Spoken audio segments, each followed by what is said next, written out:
ओम नमः शिवाय। हर हर महादेव। आज फाल्गुन माह के शुक्ल पक्ष की पंचमी तिथि और मंगलवार है।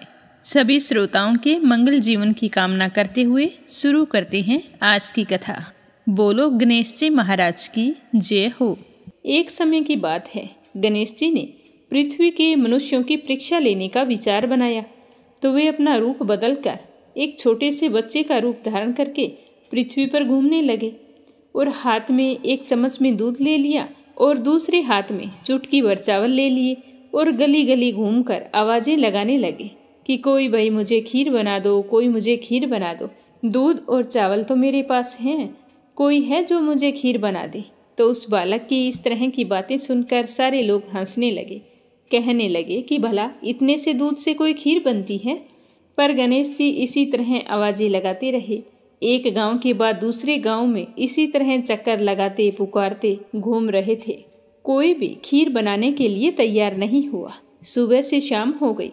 गणेश जी वैसे ही आवाजें लगा रहे थे तो शाम के समय एक बुढ़िया अपनी झोंपड़ी के बाहर बैठी हुई थी। तो गणेश जी वहां से पुकारते हुए निकले कि कोई मुझे खीर बना दो, कोई मुझे खीर बना दो। दूध और चावल तो मेरे पास हैं। तो बुढ़िया बड़ी कोमल हृदय वाली थी, सोचने लगी कि बच्चा है, बना देती हूँ, जितनी बनेगी उतनी ठीक है। तो वो कहने लगी कि ला बेटा, मैं तुझे खीर बना देती हूँ। तो गणेश जी ने उसे चावल और चम्मच वाला दूध दे दिया। तो बुढ़िया माई उसे लेकर अंदर चली गई। तो गणेश जी भगवान कहने लगे कि बूढ़ी अम्मा, खीर बनाने के लिए बड़ा बर्तन लेकर आना। तो बुढ़िया कहने लगी कि बेटा, मेरे पास तो कोई बड़ा बर्तन है ही नहीं। तो गणेश जी कहने लगे कि नहीं बूढ़ी अम्मा, अंदर जाकर देखो तो सही। तो बुढ़िया जैसे ही अंदर गई तो एक बड़ी सारी कढ़ाई पड़ी थी। तो बुढ़िया को पता चल गया कि यह कोई साधारण बालक नहीं है। तो बुढ़िया ने चूल्हे पर उस कढ़ाई को चढ़ाया और जैसे ही बूढ़ी अम्मा ने वो दूध और चावल कढ़ाई के अंदर डाले तो उफान आता गया और कढ़ाई लबालब भर गई। जैसे जैसे खीर तैयार हो रही थी तो उसके अंदर से केसर की बहुत ही अच्छी खुशबू आ रही थी। तो खीर बनते ही गणेश जी भगवान ने बूढ़ी अम्मा से कहा कि माँ जी, मैं स्नान करके आता हूँ। आप ऐसे करो, पूरे नगर वासियों को न्योता दे दो ताकि वो भी खीर खाने के लिए आ जाए। तो बूढ़ी माँ ने कहा कि ठीक है। तो वो गांव वालों को न्योता देने के लिए चली गई। गणेश जी स्नान करने चले गए तो उसी समय बुढ़िया का बेटा और बहू खेत से आए थे। तो बहू सोचने लगी कि माँ जी तो पूरे नगर को न्योता देने चली है, तो मेरे लिए तो खीर नहीं बचेगी। तो उसने जल्दी से एक थाली ली और उसके अंदर खीर डालकर रसोई में किवाड़ के पीछे बैठ गई और कहने लगी कि ले गणेशिया भोग, ले गणेशिया भोग, और खीर खा ली। उस थाली को चक्की के नीचे छुपा दिया। बुढ़िया न्योता देकर आई तो गांव वाले सोचने लगे कि कल तक तो बुढ़िया के पास कुछ नहीं था और आज इतना धन हो गया है कि ये हमें खीर खिलाएगी। तो सारे मिलकर बुढ़िया के घर की ओर चल पड़े कि चलो देखते हैं कि आज बूढ़ी माई हमें क्या खिलाने वाली है। तो जैसे ही उसकी झोंपड़ी के पास गए तो खीर की बहुत ही अच्छी खुशबू आ रही थी। इतने में गणेश जी भगवान भी आ गए।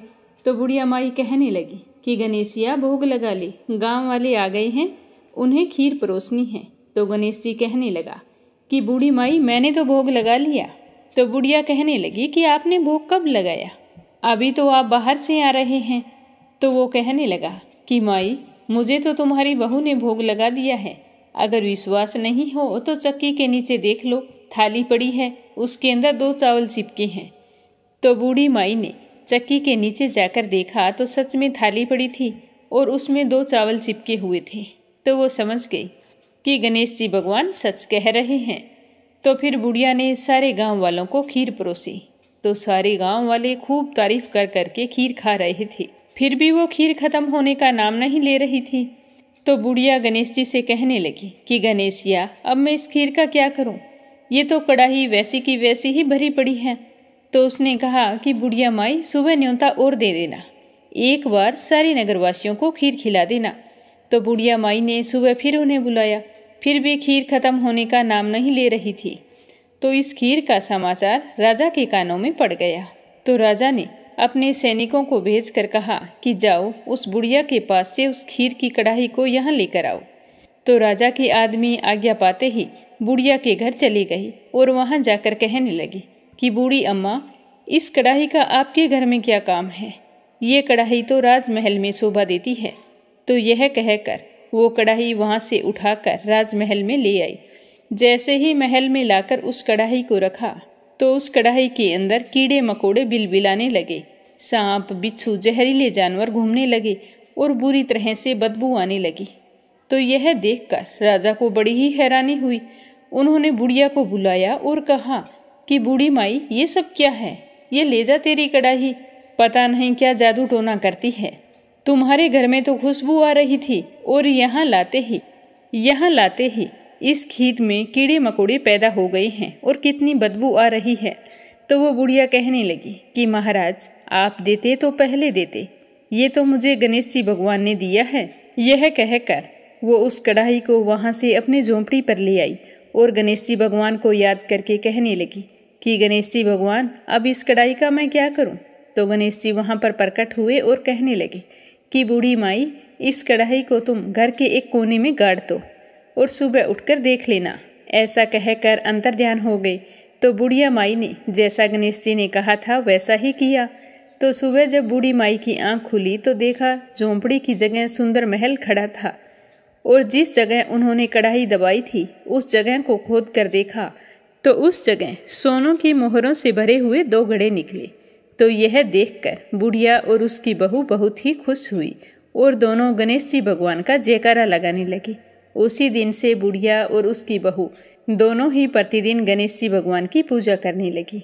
हे गणेश जी भगवान, जैसा आपने बुढ़िया को दिया वैसा सबको देना। कहानी कहने वाले को, सुनने वाले को और हुंकारा भरने वाले को सभी की सारी मनोकामनाएं पूर्ण करना। बोलो गणेश जी महाराज की जय हो। अब अपने सुनेंगे मंगलवार की कथा। बोलो हनुमान जी बाबा की जय हो।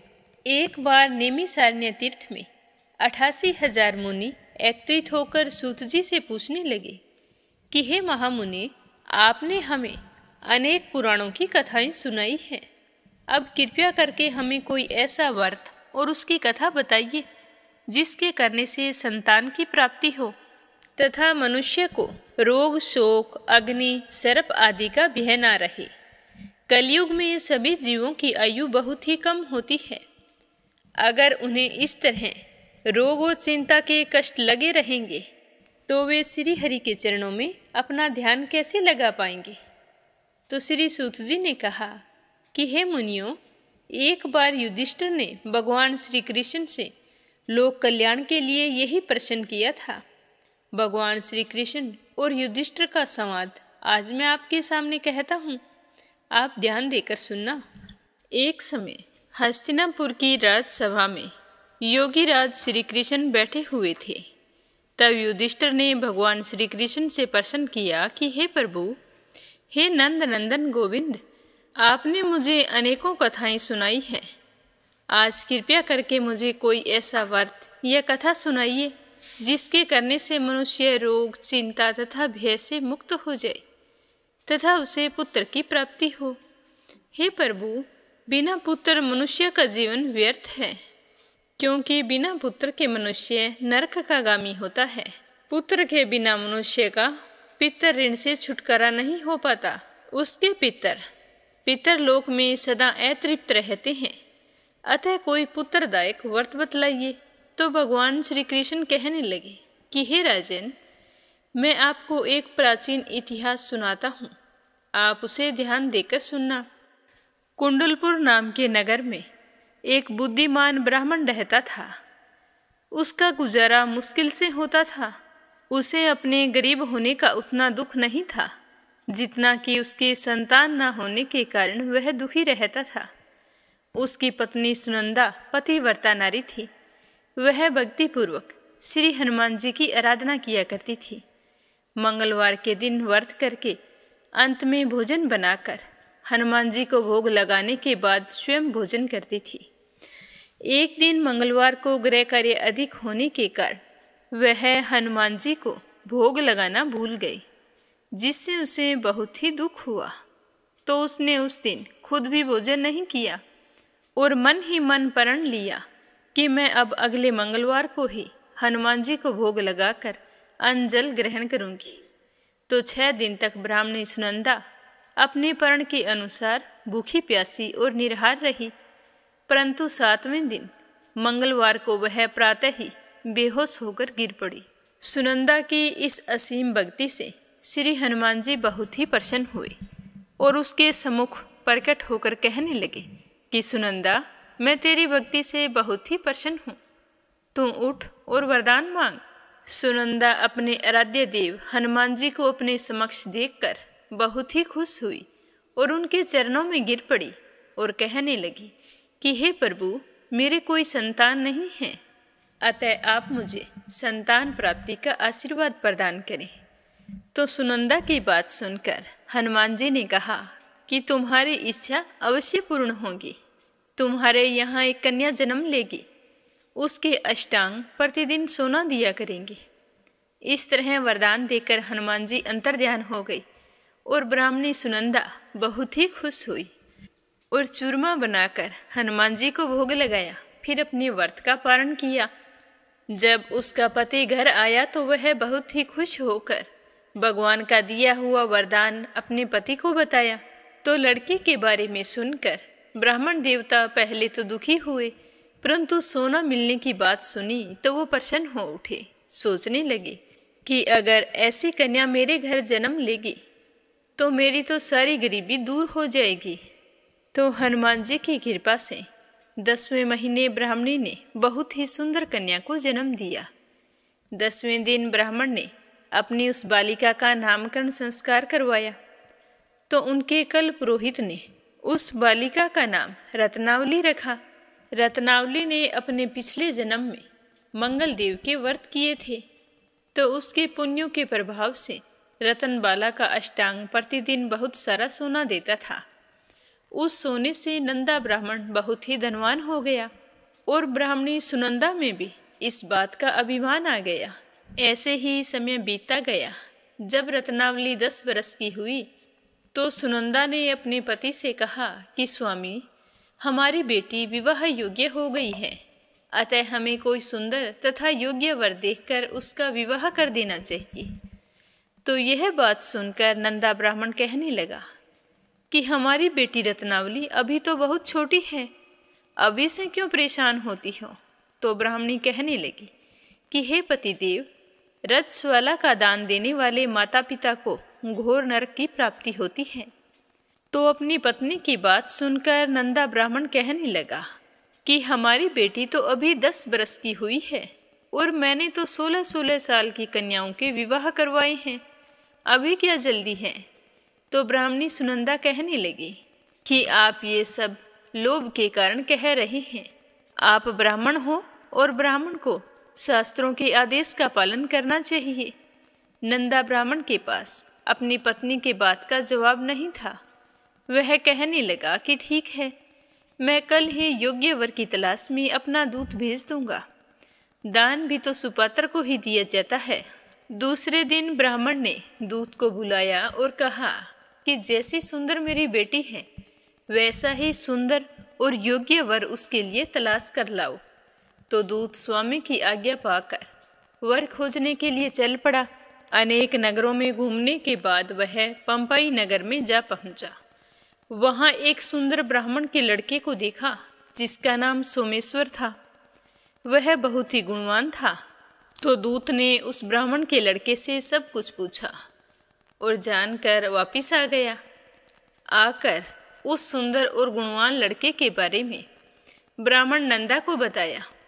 तो ब्राह्मण नंदा भी सोमेश्वर से बहुत ही प्रभावित हुआ और सोमेश्वर के घर जाकर अपनी बेटी का रिश्ता तय कर दिया और फिर शुभ मुहूर्त देखकर पूरे विधि विधान से सोमेश्वर को कन्यादान करके ब्राह्मण ब्राह्मणी बहुत ही संतुष्ट हो गए।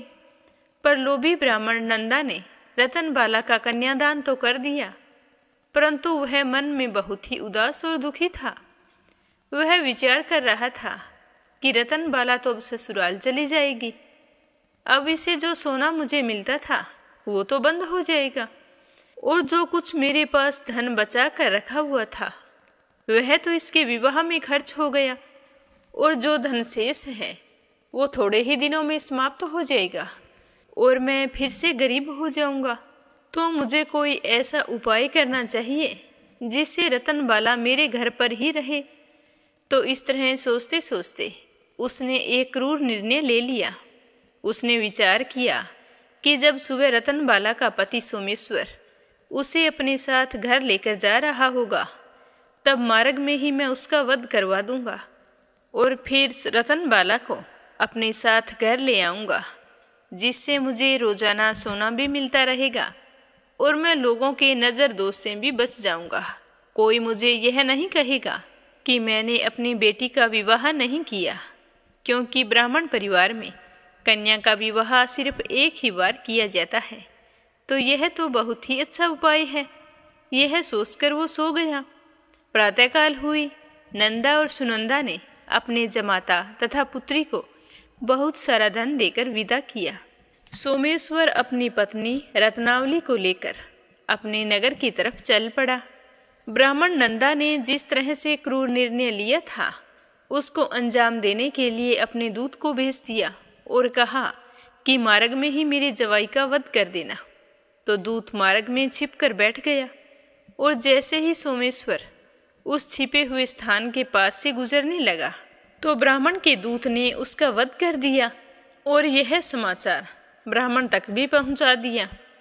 अपने जमाता के वध का समाचार सुनकर नंदा ब्राह्मण अपनी पत्नी के साथ वहां पहुंचा, जहां पर यह जघन्य अपराध हुआ था, और रुंदन करती हुई अपनी पुत्री से कहने लगा कि हे पुत्री, लुटेरों ने ऐसा अनर्थ करते हुए कुछ भी नहीं सोचा, लेकिन यह तो भगवान की इच्छा थी। भगवान के आगे किसी का भी वश नहीं चला है। अब तू मेरे साथ घर चल। जो भाग्य में लिखा होता है वही होता है। तू मेरे साथ चल और अपना बचा हुआ जीवन वहीं पर व्यतीत कर। अपने पति की मृत्यु से दुखी हुई रत्नावली अपने पिता से कहने लगी कि पिताजी, मैं तो मेरे पति के साथ ही सती होना चाहती हूँ।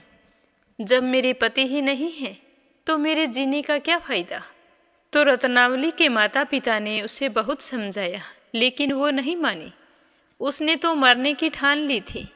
उसने विलाप करते हुए अपने माता पिता से सती होने की इच्छा बताई। तो वह ब्राह्मण नंदा विचार करने लगा कि मैंने अपने जवाई का वध करवा के इस पाप को अपने सर लिया है। रतनबाला तो अपने पति के साथ ही अपने प्राण तक देने को तैयार है, तो मेरा तो दोनों तरफ से मरना हो गया। अब ना तो धन मिलेगा और जवाई का वध करवाने के कारण मुझे यम यातना भोगनी पड़ेगी, वो अलग। यह सोचकर वह ब्राह्मण बहुत ही दुखी हुआ। फिर सोमेश्वर की चिता बनाई गई। रतनबाला सती होने की इच्छा से पति का सर अपनी गोद में रखकर चिता में बैठ गई। जैसे ही चिता को अग्नि दी गई, वैसे ही प्रसन्न होकर मंगलदेव वहां पर प्रकट हो गए और कहने लगे कि हे रत्नावली, मैं तेरी पति भक्ति से बहुत ही प्रसन्न हूँ।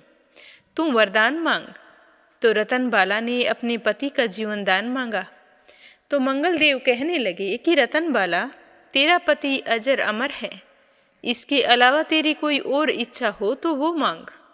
तो रतनबाला कहने लगी कि हे ग्रहों के स्वामी, यदि आप मुझ पर इतने ही प्रसन्न हैं, तो मुझे यह वरदान दीजिए कि जो भी मनुष्य मंगलवार के दिन प्रातःकाल लाल पुष्प, लाल चंदन से आपका पूजन करे, उसे रोग व्याधि ना हो, स्वजनों से उसका कभी वियोग ना हो, सर्प, अग्नि तथा स्त्रुओं का कोई भय ना रहे, उसका घर परिवार सभी प्रकार के सुखों से भरा रहे, ऋणकर्ता ऋण से मुक्त होकर धन संपत्ति का स्वामी हो जाए। जो स्त्री मंगलवार का व्रत करे वह कभी विधवा ना हो। तो रतनबाला की बात सुनकर मंगलदेव तथास्तु कहकर अंतर्ध्यान हो गई। मंगलदेव की कृपा से सोमेश्वर जीवित हो गया। अपने पति को पुनः जीवित पाकर रतनबाला बहुत ही प्रसन्न हुई। सोमेश्वर अपनी पत्नी को लेकर अपने नगर को चला गया। रतनबाला को यह पता चल गया था कि उसके पति की हत्या लोभ के कारण उसके पिता ने करवाई है, लेकिन उसने किसी को कुछ नहीं बताया। उसने अपने पिता को क्षमा कर दिया। पति पत्नी आजीवन मंगल व्रत करने लगे और मंगलदेव की कृपा से इस लोक का सुख ऐश्वर्य भोग कर अंत में स्वर्ग लोक को गई। हे हनुमान जी बाबा, जो भी व्यक्ति मंगलवार के दिन व्रत रखकर आपकी इस परम पावन कथा को सुने, उसकी सारी मनोकामनाएं पूर्ण करना और अपना आशीर्वाद हमेशा उस पर बनाए रखना। बोलो हनुमान जी बाबा की जय हो। अब अपने सुनते हैं बांके बिहारी की कथा। एक नगर में कमल किशोर नाम का एक व्यक्ति रहता था। वह हीरे जवाहरात बनाने एवं बेचने का काम करता था। उसकी दुकान से बने हुए गहने दूर दूर तक मशहूर थे। लोग दूसरे शहर से भी कमल किशोर की दुकान से गहने लेने एवं बनवाने के लिए आते थे। चाहे हाथों के कंगन हो, चाहे गले का हार हो, कानों के कुंडल हो, उसमें हीरे एवं सोने की बहुत ही सुंदर मीनाकारी होती थी। इतने सुंदर गहने बनाता कि देखने वाले हैरान रह जाते। इतना बड़ा कारोबार होने के बाद भी कमल किशोर जी बहुत ही शांत एवं सरल स्वभाव के व्यक्ति थे। उन्हें धन का घमंड बिल्कुल भी नहीं था। एक दिन उसका कोई मित्र उसकी दुकान पर आया, जो अपनी पत्नी के साथ वृंदावन गया हुआ था। जब वह वापिस आ रहा था तो उसने सोचा कि अपने मित्र कमल किशोर से मिलता चलूं और वृंदावन से जो प्रसाद लाया हूँ थोड़ा सा उसे भी देता चलूं। यह सोचकर दोनों पति पत्नी कमल किशोर की दुकान पर पहुंच गए। तब कमल किशोर का एक कारीगर एक सोने एवं हीरे जड़ित बहुत ही सुंदर हार बनाकर कमल किशोर को देने के लिए आया था। तो कमल किशोर उस हार को देख रहा था कि इतने में उसका मित्र दुकान पर पहुंच गया। कमल किशोर का मित्र अपने साथ वृंदावन से बहुत ही सुंदर लड्डू गोपाल लेकर आया था। वह बहुत ही सुंदर था। जब वह लड्डू गोपाल को लेकर अपने मित्र की दुकान पर बैठा तो कमल किशोर अपने मित्र से मिलकर बहुत ही खुश हुए और उसकी गोद में नन्हा सा लड्डू गोपाल देखकर बड़े ही आनंदित हुए, क्योंकि लड्डू गोपाल जी के मनमोहक रूप और सौंदर्य को देखकर उनका तो मन खिल गया। उन्होंने अपने हाथ में जो पकड़ा हुआ हार था वह लड्डू गोपाल के गले में डाल दिया और अपने मित्र से कहने लगे कि देखो तो सही, इस हार की शोभा लड्डू गोपाल के गले में पड़ने से कितनी बढ़ गई है। तो इस तरह उसका मित्र और कमल किशोर आपस में खूब देर तक बातें करते रहे। बातों बातों में उसका मित्र लड्डू गोपाल को लेकर वहां से चल पड़ा, लेकिन वो हार लड्डू गोपाल के गले में ही रह गया। दोनों को भी इस बात का पता नहीं था कि हार लड्डू गोपाल के गले में ही पड़ा है। तो इस तरह कमल किशोर का मित्र अपनी पत्नी के साथ एक टैक्सी में सवार होकर अपने घर के लिए रवाना हो गए। जब वो टैक्सी से उतरे तो भूलवश लड्डू गोपाल को टैक्सी से उतारना भूल गए। वो तो टैक्सी में ही रह गए। टैक्सी वाला आदमी बहुत ही गरीब था, जिसका नाम बाबू था, जो दूसरे शहर में रहता था और यहाँ पर अपने परिवार का पालन पोषण करने के लिए टैक्सी चलाता था। उसके परिवार में सिर्फ उसकी पत्नी थी और वह हर 7वें दिन अपने घर जाता था। आज उसे अपने घर वापस जाना था, जो कि दूसरे शहर में था। जब वो टैक्सी लेकर बाबू अपने घर पहुंचा तो टैक्सी को रोककर जब उसका ध्यान पिछली सीट पर गया तो उसने देखा कि लड्डू गोपाल जी बैठे हैं, बड़े ही शाही तरीके से पिछली सीट पर गले में हार धारण करके बड़े ही सुंदर शोभा पा रहे हैं। तो यह देखकर बाबू एकदम से घबरा गया और सोचने लगा कि यह लड्डू गोपाल किसके हैं। लेकिन अब वह दूसरे शहर में अपने घर जा चुका था, जो कि काफी दूर था। ना वो सवारी का घर जानता था, ना उनका नाम पता जानता था। तो वह तो दुविधा में पड़ गया कि क्या करे क्या नहीं। लेकिन फिर भी उसने बड़ी श्रद्धा से हाथ धोकर लड्डू गोपाल जी को उठाया और अपने घर के अंदर प्रवेश कराया। जैसे ही वह लड्डू गोपाल को अपने घर के अंदर लेकर गया तो उसकी पत्नी ने अपने पति के हाथ में लिए हुए लड्डू गोपाल को देखा तो बहुत ही खुश हुई कि इतने सुंदर स्वरूप वाले लड्डू गोपाल मेरे पति लेकर आए हैं। तो उसने जल्दी से अपने पति के हाथों से ले लिया। उनकी शादी को 8 साल हो चुके थे, लेकिन अभी तक उनके कोई संतान नहीं थी। तो उसको गोद में लेते ही उसे ऐसे लगा कि जैसे मैंने मेरे बच्चे को ही गोद में ले लिया है। उनकी ममता जाग उठी और आंखों से झरझर करके आंसू बहने लगे। तो बाबू की पत्नी मालती ने गोपाल जी को कसकर अपने सीने से लगा लिया और आंसू बहाते हुए बोली कि स्वामी, तुम नहीं जानते हो कि आज तुम मेरे लिए कितना अनमोल रतन लेकर आए हो। तो बाबू कुछ नहीं समझ पा रहे थे कि मेरी पत्नी को अचानक से क्या हो गया है, लेकिन उनकी पत्नी तो जैसे बावली हो गई थी।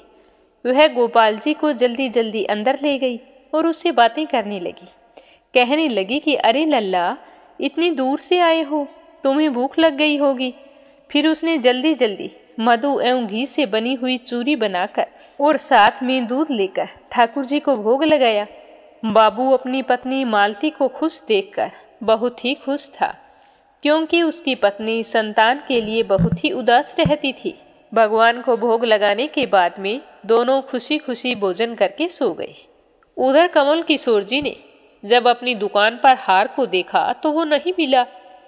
तभी उन्हें याद आया कि हार तो मैंने लड्डू गोपाल के गले में डाला था, वो तो उन्हीं के गले में रह गया। तो उन्होंने अपने मित्र को संदेशा भेजा।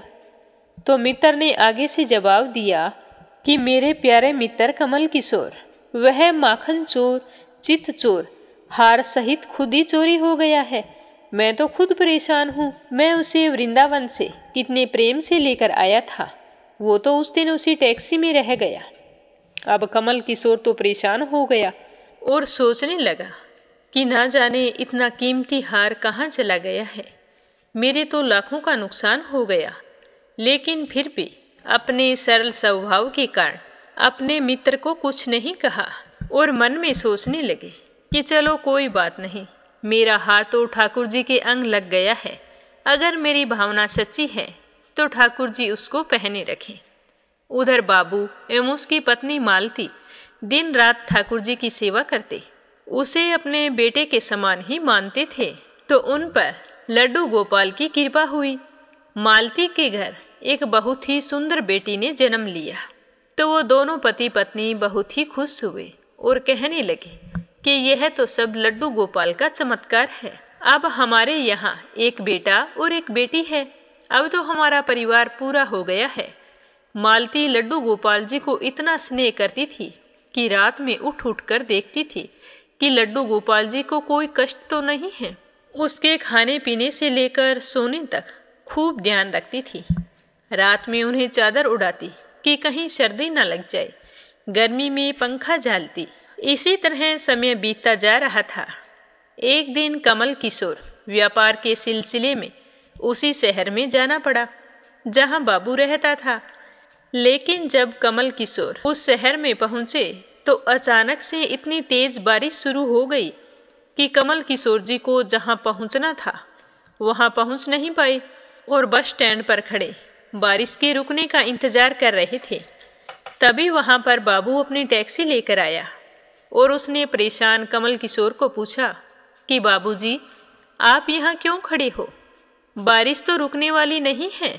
पूरे शहर में पानी भरा हुआ है। आप अपनी मंजिल तक नहीं पहुंच पाओगे। अगर आप रुकना चाहते हो तो मेरा घर पास में ही है। अगर चाहो तो मेरे साथ चलो। तो कमल किशोर जी के पास सोने और हीरे के काफ़ी गहने थे और वो अनजान टैक्सी वाले के साथ चलने के लिए घबरा रहे थे। फिर उनके पास कोई चारा भी नहीं था। बारिश रुकने का नाम नहीं ले रही थी और भी ज़्यादा तेज हो रही थी। तो वो टैक्सी वाले बाबू के साथ बैठकर उसके घर चले गए। घर पहुंचते ही बाबू ने मालती को आवाज़ दी कि आज हमारे घर मेहमान आए हैं, उनके लिए खाना बनाओ। तो कमल किशोर देखने लगे कि बाबू का घर है तो छोटा सा, लेकिन बहुत ही सुंदर सजा हुआ है और घर में एक बहुत ही सुंदर इत्र की खुशबू आ रही है जो हृदय को आनंदित कर रही है। थोड़ी देर बाद मालती ने भोजन तैयार कर दिया। जैसे ही उनको भोजन परोसा तो कमल किशोर को उसमें अमृत जैसा स्वाद आया।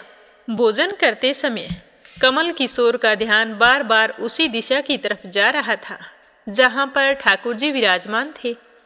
वहाँ से उनको एक अजीब तरह का प्रकाश नजर आ रहा था। तो हार कर कमल किशोर ने बाबू से पूछा कि अगर आपको कोई ऐतराज ना हो तो मैं आपसे एक बात पूछ सकता हूँ। तो बाबू ने कहा कि बाबूजी जरूर पूछिए, आप क्या पूछना चाहते हैं। तो कमल किशोर कहने लगे कि आपकी उस दिशा में क्या रखा है? मेरा ध्यान बार बार उसी की तरफ आकर्षित हो रहा है। तो बाबू एवं मालती ने एक दूसरे की तरफ मुस्कुराते हुए कहा कि वहां पर तो हमारे घर के सबसे अहम सदस्य लड्डू गोपाल जी विराजमान हैं। तो कमल किशोर कहने लगे, आपकी आज्ञा हो तो मैं भी उनके दर्शन करना चाहता हूँ। तो मालती उनको उस कोने में ले गई जहाँ लड्डू गोपाल जी विराजमान थे। कमल किशोर जी लड्डू गोपाल जी को और उनके गले में पड़े हार को देखकर एकदम से हैरान हो गए और कहने लगे कि ये तो वही लड्डू गोपाल है और ये हार भी वही है जो मैंने अपने मित्र के लड्डू गोपाल जी के गले में डाला था। तो कमल किशोर जी ने बड़ी नम्रता से पूछा कि आप इस लड्डू गोपाल को कहाँ से लेकर आए हो? तो बाबू, जिसके मन में कोई छल कपट नहीं था, उसने झट से कमल किशोर जी को सारी बात बता दी कि कैसे उसको सौभाग्य से लड्डू गोपाल जी मिले और उनके हमारे घर आने से हमारा दुर्भाग्य कैसे सौभाग्य में बदल गया। तो कमल किशोर जी कहने लगे कि क्या तुम जानते हो कि जो हार लड्डू गोपाल के गले में है उसकी कीमत क्या है? तो बाबू और मालती ने बड़ी विनम्रता से हाथ जोड़कर कहा कि कोई चीज़ हमारे लड्डू गोपाल जी के अंग लग गई, हम उसका मूल्य नहीं जानना चाहते। हमारे लाला के सामने किसी भी चीज़ का कोई मूल्य नहीं है। तो कमल किशोर एकदम से चुप हो गए और उन्होंने मन ही मन सोचा कि चलो अच्छा हुआ मेरा हार ठाकुर जी ने अपने अंग लगाया हुआ है। फिर लड्डू गोपाल जी को प्रणाम करके सो गए। अगले दिन सुबह जब वो चलने के लिए तैयार हुए तो बाबू उनको टैक्सी में बैठाकर उनकी मंजिल तक पहुंचाने गया। जहां कमल किशोर जी को जाना था वहां पर वो पहुंच गए। टैक्सी से उतरकर जाने लगे तो बाबू ने आवाज़ दी कि बाबूजी जरा रुको, आपका कोई सामान हमारी टैक्सी में रह गया है। लेकिन कमल किशोर ने कहा कि मेरा तो कोई सामान नहीं रखा था। तो बाबू ने कहा कि ये देखो बैग है आपका। तो कमल किशोर ने उस बैग को खोलकर देखा तो उसमें बहुत सारे पैसे थे। तो कमल किशोर एकदम से हैरान हो गया क्योंकि वे तो उतने पैसे थे जितनी उस हार की कीमत थी। तो कमल किशोर की आंखों में आंसू आ गए और सोचने लगे कि जब तक मैंने निश्चल भाव से ठाकुर जी को वह हार धारण करवाया था तब तक उन्होंने पहने रखा, और जब आज मैंने बाबू और मालती से उस हार की कीमत पूछी तो मेरा अभिमान तोड़ने के लिए ठाकुर जी ने मुझे पैसे दे दिए हैं। तो वह ठाकुर जी से माफ़ी मांगने लगा, लेकिन अब क्या हो सकता था। इसीलिए हमारे अंदर ऐसे भाव होने चाहिए कि उसमें अहंकार ना हो, विनम्रता होनी चाहिए। क्योंकि हमारे अंदर अहंकार ना हो और हम सच्ची श्रद्धा रखते हैं तो भगवान हमें कभी भी परेशान नहीं होने देते। चाहे कमल किशोर ने बाबू और मालती से उस हार की कीमत पूछ ली और उसके मन में भी शायद यही होगा कि ये हार मैंने मुफ्त में लड्डू गोपाल को पहना दिया है, लेकिन ये कभी नहीं होता। क्योंकि जो चीज़ हमारे हाथ से भगवान के निमित्त हो जाती है तो भगवान किसी न किसी रूप में हमें उसकी कीमत चुका देते हैं। हमारे व्यापार में अचानक से लाभ होता है, हमारा कोई भी कार्य हो वो तरक्की करने लगता है। यह सब भगवान की माया होती है। इसीलिए अगर हमने जानबूझकर भी भगवान को कुछ चढ़ाया है या अनजानवश चढ़ा दिया है तो उसके बारे में कभी किसी से जिक्र नहीं करना चाहिए। क्योंकि हमारे पास जो कुछ है वो सब कुछ भगवान का दिया हुआ है। हमें तो भगवान का शुक्रिया अदा करना चाहिए कि हमें भगवान ने दान देने लायक बनाया है, और हमेशा यही प्रार्थना करनी चाहिए कि भगवान हमेशा मेरे कारोबार में बरकत बनाए रखना ताकि मैं अपने हाथों से कुछ दान पुण्य कमा सकूं। बोलो बांके बिहारी की जय हो, बोलो लड्डू गोपाल जी की जय हो। अब अपने सुनते हैं विष्णु पुराण का आगे का अध्याय। तो प्रेम से कहिए श्री हरि विष्णु भगवान के अनंत स्वरूपों की जय हो, विष्णु पुराण की जय हो। द्वापर युग के समय जब अधर्म, अन्याय और अत्याचार ने अपनी सीमाएं लांघ दी थी, तब भगवान श्री हरि विष्णु ने श्री कृष्ण के रूप में अवतार लिया था। इस युग में मथुरा का राजा कंस जो कि एक अत्याचारी और निर्दयी शासक था, उसने देवताओं, ऋषि मुनियों और निर्दोष प्रजा पर बहुत ही अधिक अत्याचार किए और अपनी शक्ति और अहंकार के नशे में चूर होकर स्वयं को अजय समझने लगा था। परंतु नियति को कुछ और ही स्वीकार्य था। जब पृथ्वी देवी ने पितामह से अपनी व्यथा सुनाई, तब वे समस्त देवताओं सहित भगवान श्री हरि विष्णु के पास क्षीर सागर में पहुँचे और उनसे अधर्म के विनाश और धर्म की पुनः स्थापना करने का आग्रह किया। तो उनकी बात सुनकर भगवान श्री हरि विष्णु ने आश्वासन देते हुए कहा कि मैं स्वयं धरती पर अवतार लेकर कंस के अत्याचारों का अंत करूंगा और धर्म की पुनः स्थापना करूंगा। मथुरा के राजा उग्रसेन थे। उनका पुत्र कंस अत्यंत क्रूर और अत्याचारी था, परंतु उसकी बहन देवकी अत्यंत पवित्र और सौम्य स्वभाव की थी। जब देवकी का विवाह वासुदेव जी के साथ हुआ, तब स्वयं कंस अपनी बहन को ससुराल तक छोड़ने के लिए रथ का सारथी बनकर चल पड़ा। जैसे ही उन्हें लेकर बीच रास्ते पहुंचा, तभी आकाशवाणी हुई कि हे कंस, जिस बहन को तुम इतने प्रेम से विदा करके आ रहा है, उसकी 8वीं संतान तेरे वध का कारण बनेगी। तो आकाशवाणी सुनते ही कंस का चेहरा क्रोध से लाल हो गया। उसने तुरंत देवकी को मारने के लिए अपनी तलवार निकाली, परंतु वासुदेव जी ने ऐसा करने से उसे रोक दिया और समझाने लगे कि हे राजन, तुम देवकी को मत मारो, मैं तुम्हें इसकी प्रत्येक संतान सौंप दूंगा। कंस ने वासुदेव की बात मान ली और दोनों को कारागार में डाल दिया। समय बीतने लगा। जैसे ही देवकी के गर्भ से कोई संतान जन्म लेती, तो कंस उसे निर्दयता से मार देता। एक एक करके उसने 6 पुत्रों को मौत के घाट उतार दिया। 7वीं संतान के रूप में बलराम जी का जन्म हुआ, जिन्हें योग माया ने माता रोहिणी के गर्भ में पहुंचा दिया। और फिर प्रतीक्षा थी 8वीं संतान के जन्म की। जब भगवान श्री कृष्ण का जन्म हुआ, उस समय अर्धरात्रि का समय था। कारागार के सभी पहरेदार गहरी नींद में सो रहे थे और पूरे नगर में शीतलता व शांति का वातावरण था। भगवान ने स्वयं अपने दिव्य रूप में वासुदेव और देवकी को दर्शन देकर कहा कि हे माता पिता, अब मैं एक शिशु के रूप में प्रकट होऊंगा।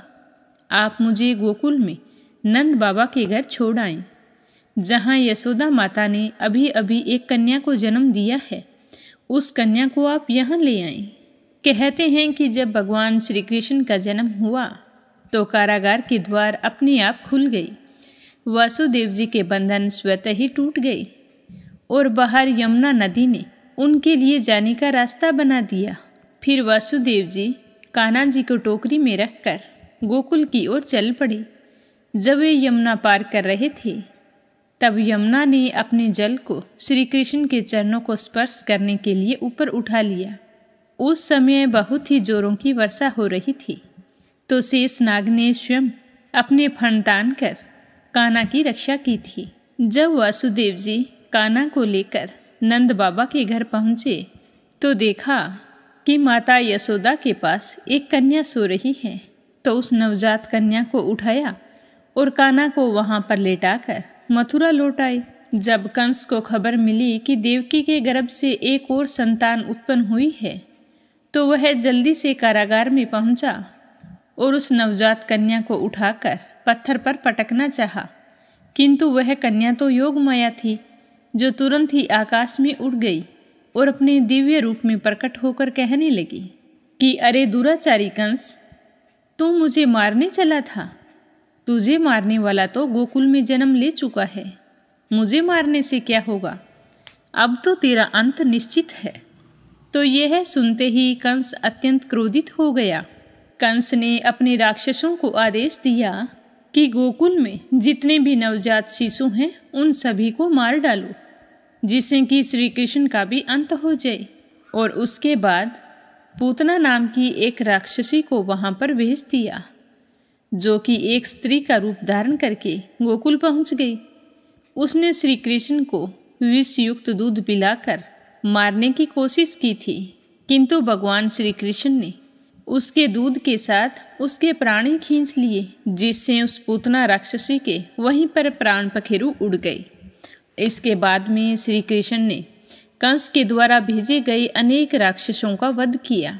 शक्तासुर, जिसने बैलगाड़ी का रूप धारण किया था, तृणावर्त, जिसने बवंडर बनकर श्री कृष्ण को उठाने का प्रयास किया था, बकासुर, जो बगुले का रूप धारण करके आया था, अगासुर, जिसने अजगर का रूप लिया था।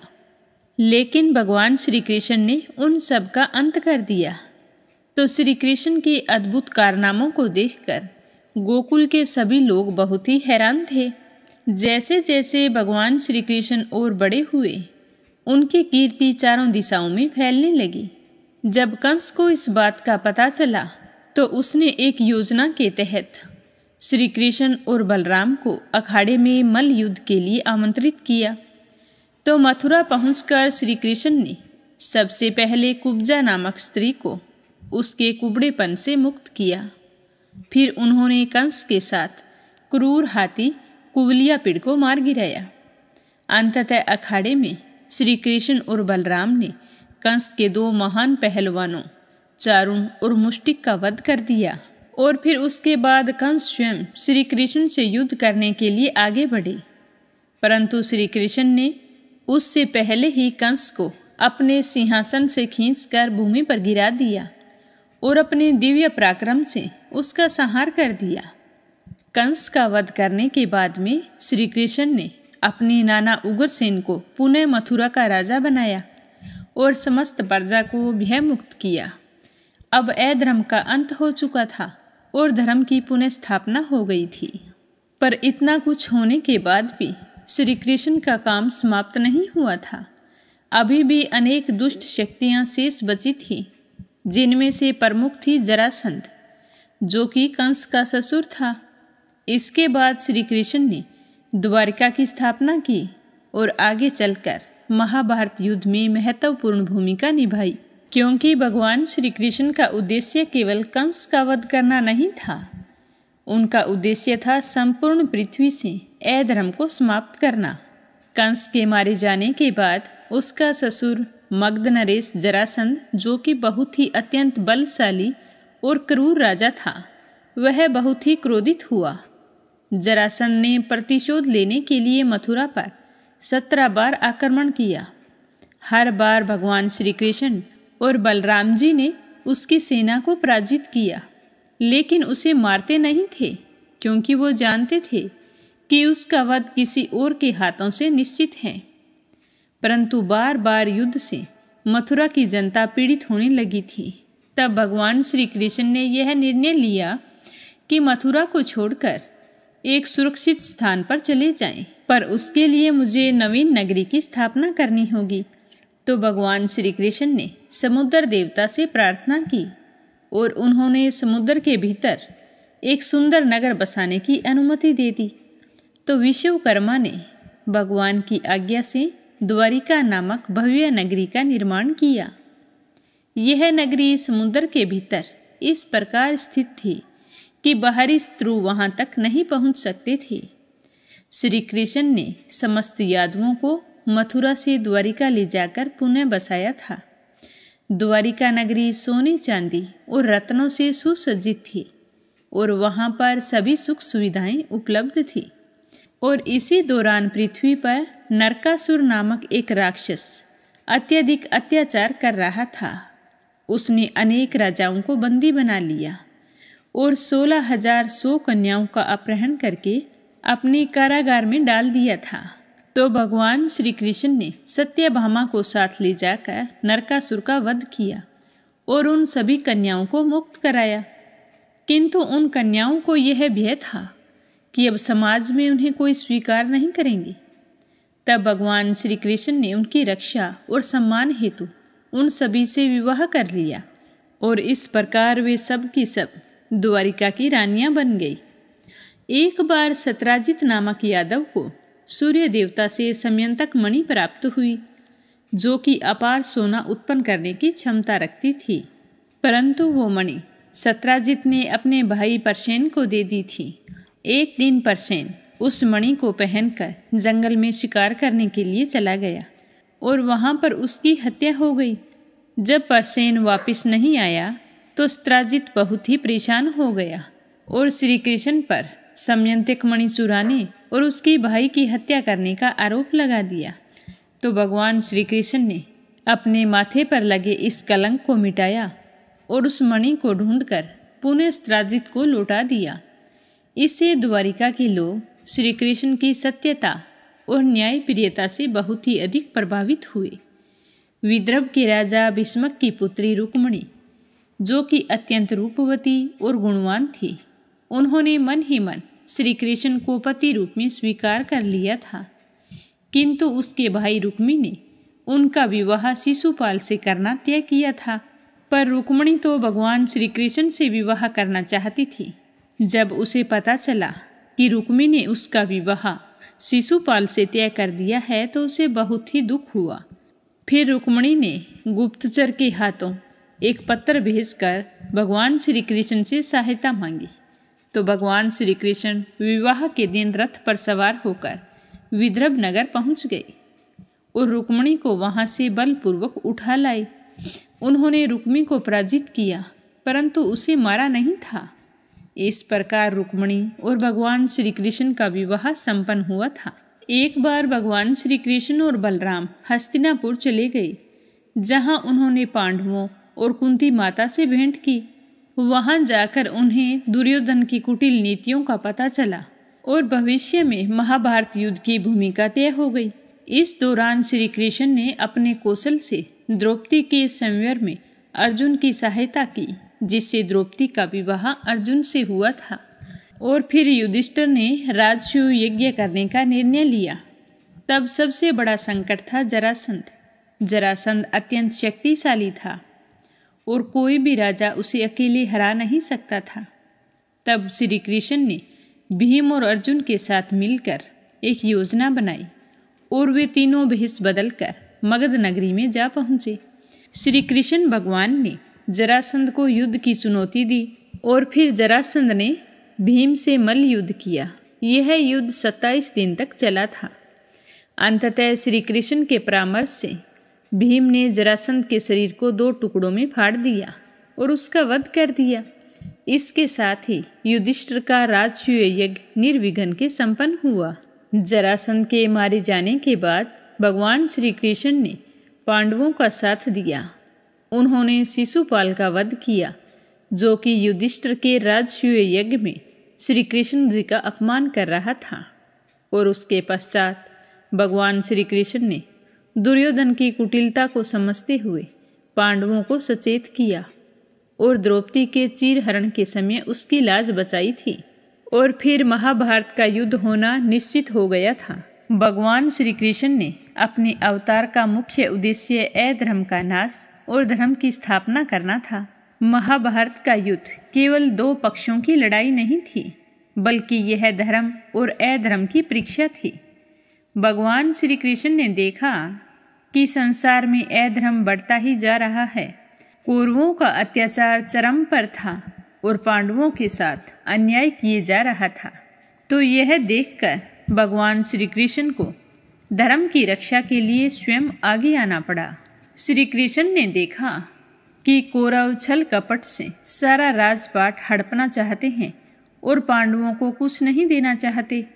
शकुनी ने अपने भांजे दुर्योधन को उकसाया था कि पांडवों को छल से हरा दे। तो इसी षड्यंत्र के चलते एक जुए का खेल रचा गया, जिसमें युधिष्ठिर को छल से हराया गया। तो आज की कथा को यहीं पर विराम देते हैं। आगे क्या हुआ यह सुनेंगे कल की कथा में। तो प्रेम से कहिए श्री हरि विष्णु भगवान की जय हो। विष्णु पुराण की जय।